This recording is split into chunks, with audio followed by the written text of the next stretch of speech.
देश में इस वक्त कोरोना के केस कम हो रहे हैं, लेकिन दिक्कत यह है कि वैक्सीनेशन की रफ्तार भी धीमी पड़ी हुई है। अच्छा, इसके पीछे वजह कोई एक नहीं है, बल्कि कई अलग अलग वजह हैं। पर सबसे बड़ी वजह देश में वैक्सीन की कमी है। वैक्सीन पर सियासत खूब हो रही है। केंद्र पर निशाना साधने में अरविंद केजरीवाल तो पहले से ही लगे हुए हैं। प्रियंका गांधी ने भी मोर्चा संभाल लिया है। लेकिन इस सब के बीच आज वैक्सीन से जुड़ी कई अच्छी खबरें आई हैं। अच्छा, सबसे नई खबर तो यह है कि रूस से आई स्पुतनिक वैक्सीन जून के दूसरे हफ्ते से लगाई जानी शुरू हो जाएगी। दिल्ली में यह वैक्सीन अपोलो अस्पताल में मिलेगी। इसके अलावा देश में 4 और वैक्सीन जल्द आने वाली हैं। लेकिन राज्यों ने विदेशी वैक्सीन मंगाने के लिए जो ग्लोबल टेंडर जारी किए थे, उसे लेकर अभी बात नहीं बन पाई है। अब लोग पूछ रहे हैं कि केंद्र सरकार विदेश से वैक्सीन क्यों नहीं मंगा रही है। केंद्र कह रहा है इतनी बड़ी संख्या में विदेशी वैक्सीन मंगाना इतना आसान नहीं।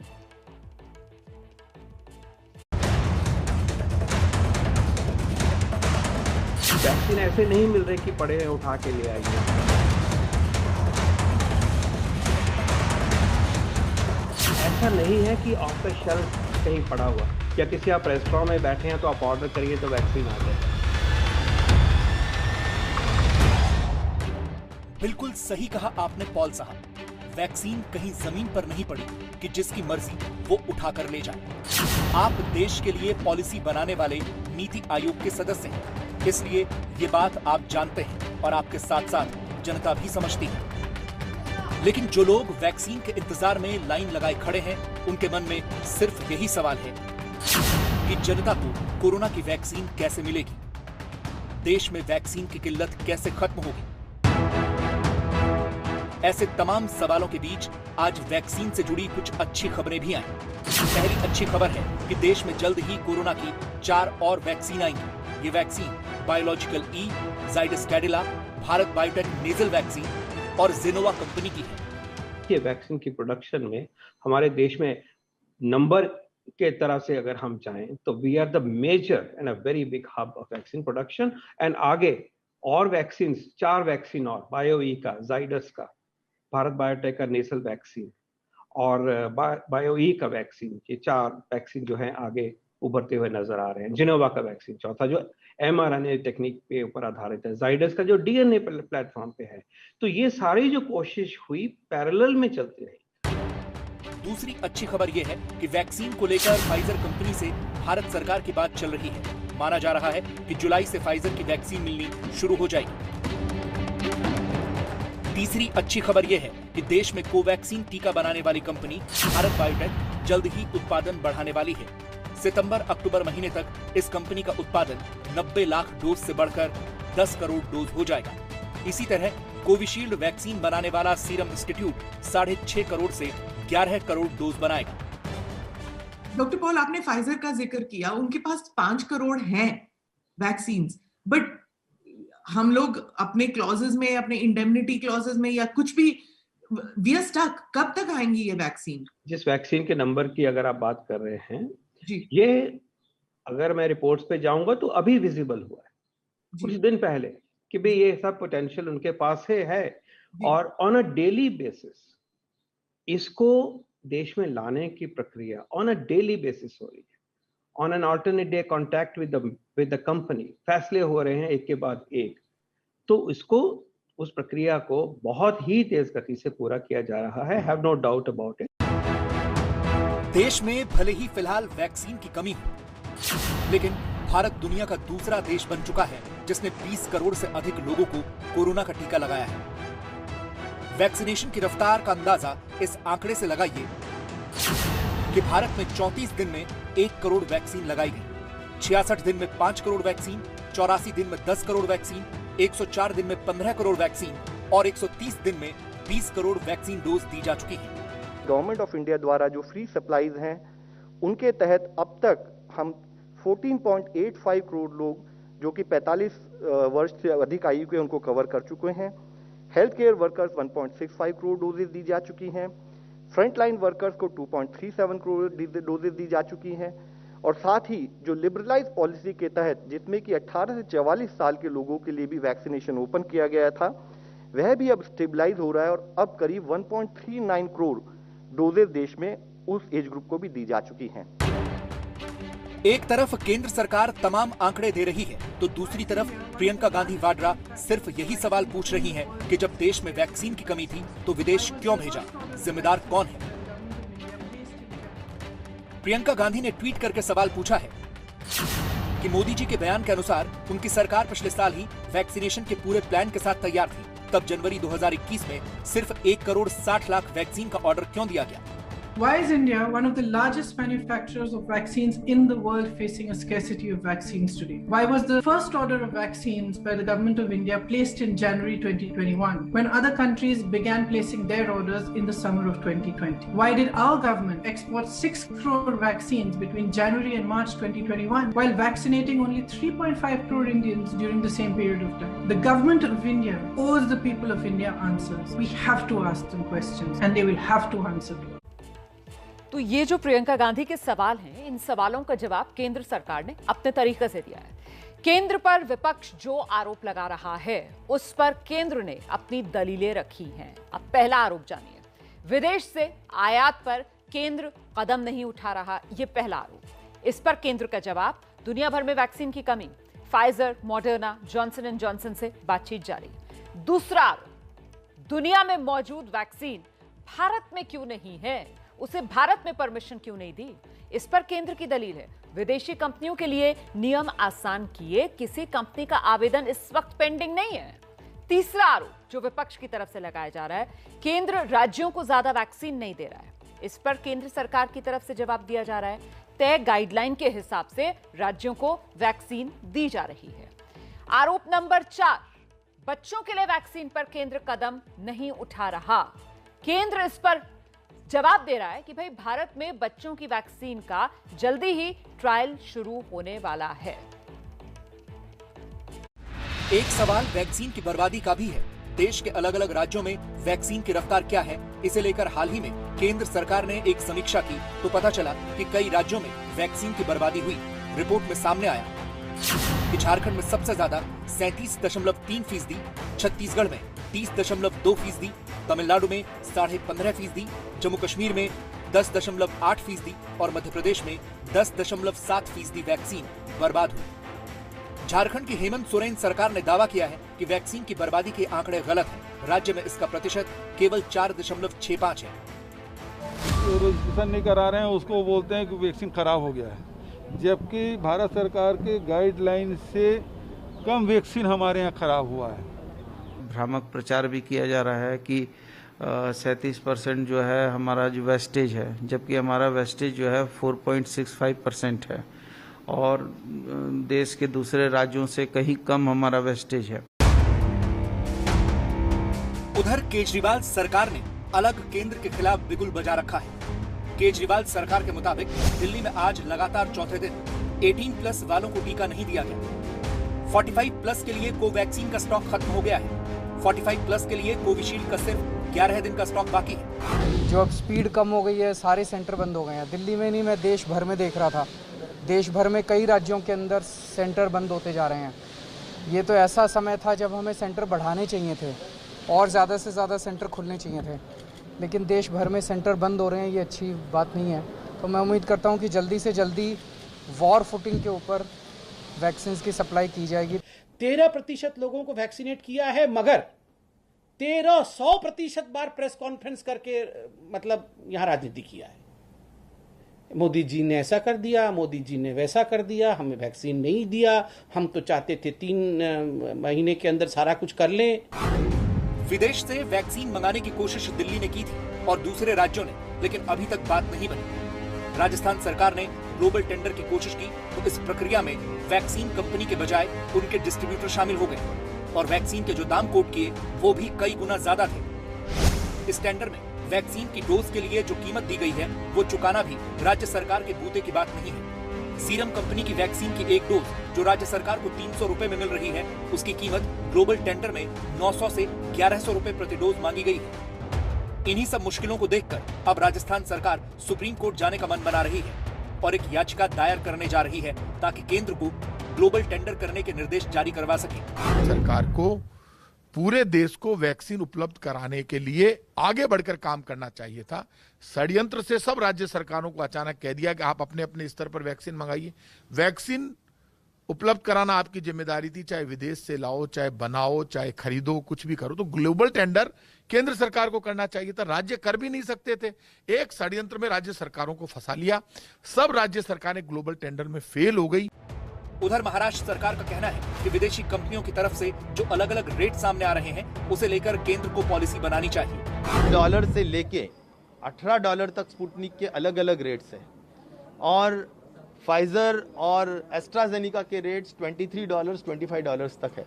तो ये सभी जो अलग अलग रेट्स अलग अलग राज्यों के लिए आ रहे हैं, इसीलिए राष्ट्रीय स्तर पर हमारे को इंपोर्ट किया हुआ वैक्सीन के बारे में एक स्पष्ट पॉलिसी होना जरूरी है। ऐसी मांग हम जरूर करेंगे और हम करते आए हैं। सवाल यह है कि विदेशी कंपनियों से राज्यों की बात नहीं बन पा रही। केंद्र अभी विदेशी कंपनियों से बातचीत करने की बात कर रहा है। ऐसे में वो वक्त कब आएगा जब देश में वैक्सीन की किल्लत खत्म होगी? अच्छा देखिए, उत्तर प्रदेश के सिद्धार्थनगर में वैक्सीन की जो पहली और दूसरी डोज है उसमें अलग अलग वैक्सीन लगा दी गई। ये मामला सामने आया, इसे लेकर कई सवाल खड़े हुए। इसी बारे में आज नीति आयोग के सदस्य वीके पॉल साहब से सवाल पूछा गया तो उन्होंने भरोसा दिलाया कि दोनों डोज में अलग अलग वैक्सीन लगाए जाने से कोई नुकसान कम से कम नहीं होगा। आगे बढ़ते हैं। मास्टर स्ट्रोक में अब कोरोना से जुड़ी एक राहत देने वाली खबर जानिए। कोरोना से लड़ने की एक बेहद कारगर संजीवनी भारत आ चुकी है। दिल्ली में एक मरीज को इस संजीवनी की पहली डोज दे भी जा चुकी है। इस संजीवनी को कोरोना की कॉकटेल थेरेपी कहा जा रहा है। दरअसल इस कॉकटेल थेरेपी का दुनिया के कई देशों में इस्तेमाल हो रहा है और इससे कई मरीजों की जान बचाई जा चुकी है। तो आखिर क्या है ये कॉकटेल थेरेपी, ये कितनी असरदार है, एक आदमी की जेब पर ये कितनी भारी पड़ती है, इन सभी सवालों का जवाब इस स्पेशल रिपोर्ट में।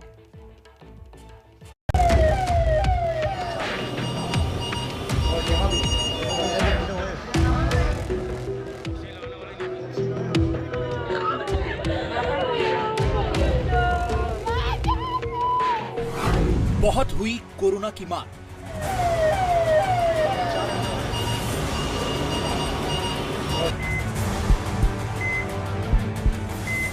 अब होगा कॉकटेल से वार। ये बहुत इफेक्टिव पाई गई है डिजीज को कंट्रोल करने में। आपको याद होगा, अमेरिका के पूर्व राष्ट्रपति डोनाल्ड ट्रंप भी चुनाव प्रचार के दौरान कोरोना के शिकार हो गए थे, लेकिन कुछ दिनों बाद ही वो पूरी तरह से स्वस्थ होकर वापस आ गए। ट्रंप का इलाज करने के लिए जिस थेरेपी का इस्तेमाल हुआ, अब वो भारत में आ गई है। ये बहुत स्पेशलाइज्ड प्रोसेस है जो रोश बना रहा है यूरोप में, हिंदुस्तान में आ गई है, मेदांता में ऑलरेडी उपलब्ध है। हमने ऑलरेडी शुरू कर दिया है और कल हमने 88 ईयर ओल्ड पेशेंट जिसको बहुत कोमॉर्बिडिटीज उनको लगाया और लगा के घर भेज दिया। तो वेदांता में सारी टीम को ट्रेन किया गया लास्ट 10-15 दिन में। तो आउट पेशेंट पे करते हैं और 1 घंटा उनको रोकते हैं कि देखने के लिए कोई रिएक्शन तो नहीं हुआ। अगर जो 1 घंटे में कोई रिएक्शन नहीं होता तो वो घर जा सकते हैं। ये नेक्स्ट हथियार अवेलेबल है।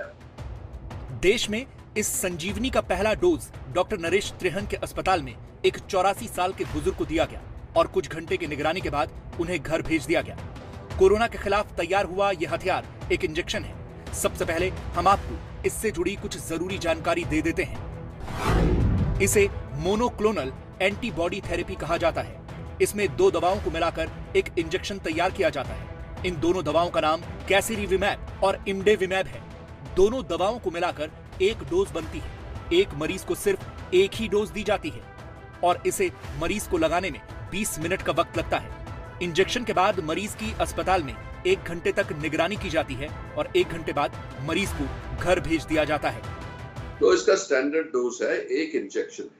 इसकी एक और फायदा देखा गया है कि ये बच्चों में भी लग सकता है जिनका वेट 40 किलोग्राम से ज्यादा हो।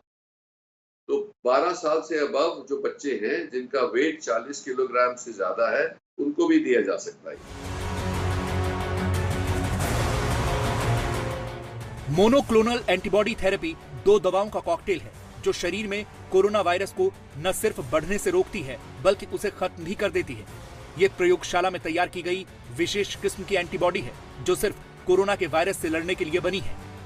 ये एंटीबॉडीज जो स्पेसिफिकली कोविड-19 के विरोध में बनाई गई है, ये बायोटेक्नोलॉजी लैब में बनी, जिससे ये दोनों को ऐसा बनाया गया है और दोनों को मिक्स करके अगर उसका डोज दिया जाए तो ये जो वायरस है जो लगा है संक्रमण कोविड-19, इसको कंटेन कर देता है, इसको रोक देता है कि ये जो पेशेंट जिसको इन्फेक्शन है उसके सेल्स के अंदर ना जा सके, तो उसको खुराक मिलेगी नहीं तो वायरस मल्टीप्लाई नहीं कर सकेगा।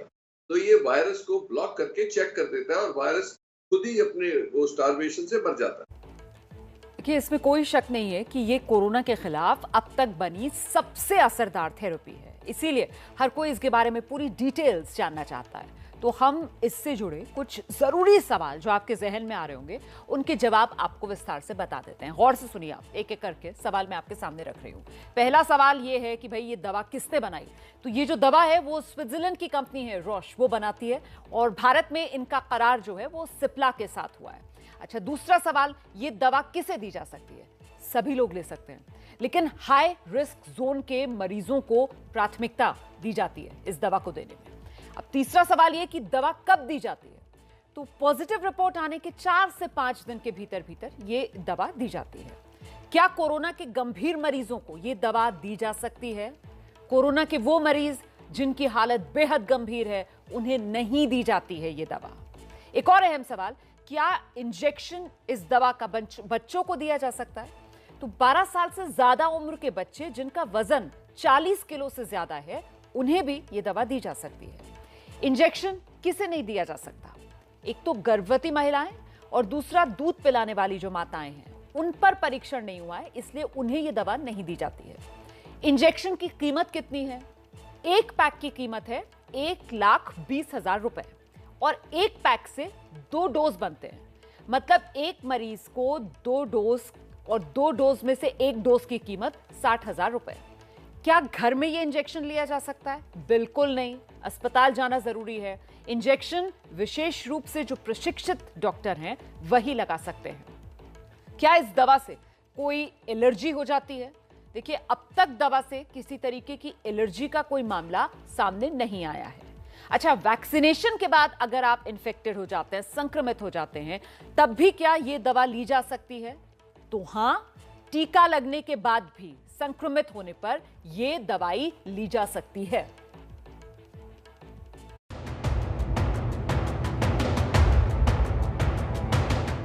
कॉकटेल थेरेपी पर अमेरिका और यूरोप में काफी दिनों से काम चल रहा था। परीक्षण में सफल होने के बाद इसे दुनिया के कई देशों में मंजूरी दी जा चुकी है। अब तक इस दवा के जो असर देखने को मिले हैं वो काफी राहत देने वाले हैं। परीक्षण में पाया गया कि कोरोना के मरीज को कॉकटेल इंजेक्शन दिए जाने के बाद उसके अस्पताल जाने की संभावना 70% कम हो जाती है। इसी तरह इस थेरेपी से मौत के मामलों में भी 70% की कमी पाई गई है। ये उन संक्रमित मरीजों के लिए बेहद असरदार मानी जा रही है जो डायबिटीज या बीपी जैसी बीमारियों से पहले से जूझ रहे हैं। इस इंजेक्शन को कोरोना संक्रमण के बाद जितनी जल्दी लिया जाए उतना ही असरदार है। जिनको ये संक्रमण लगा, जो एल्डरली हैं, जिनकी कोमॉर्बिडिटीज हैं, जैसे डायबिटीज है, हाई ब्लड प्रेशर है, हार्ट डिजीज है, तो उनको बहुत खतरा होता है कि वो हॉस्पिटल में जाएंगे, बीमार होते जाएंगे और मृत्यु का भी उनको खतरा रहता है। उन लोगों के लिए ये बहुत इफेक्टिव हुई है और 70 से 80% लोगों को हॉस्पिटल में भर्ती होने की जरूरत नहीं पड़ी और जिनको पड़ी भी उनमें से 70-80% पेशेंट्स बच गए जिनकी खतरा था, जिनकी मौत का। कोरोना के खिलाफ भारत की जंग में कॉकटेल थेरेपी नाम का हथियार अब देश में आ चुका है। इसके अलावा एक और हथियार है जो जल्द ही भारत आ सकता है। ये एक नेजल स्प्रे है जिसकी पूरी दुनिया में चर्चा है। दुनिया में कई कंपनियां नेजल स्प्रे तैयार कर रही हैं, जिनका दावा है कि परीक्षण के दौरान ये काफी कारगर भी साबित हुए हैं। कोवैक्सीन बनाने वाली कंपनी भारत बायोटेक तो नेजल वैक्सीन के क्लिनिकल ट्रायल भी कर रही है। माना जा रहा है कि नेजल स्प्रे काफी हद तक कोरोना से लड़ाई में बेहद कारगर हथियार होगा।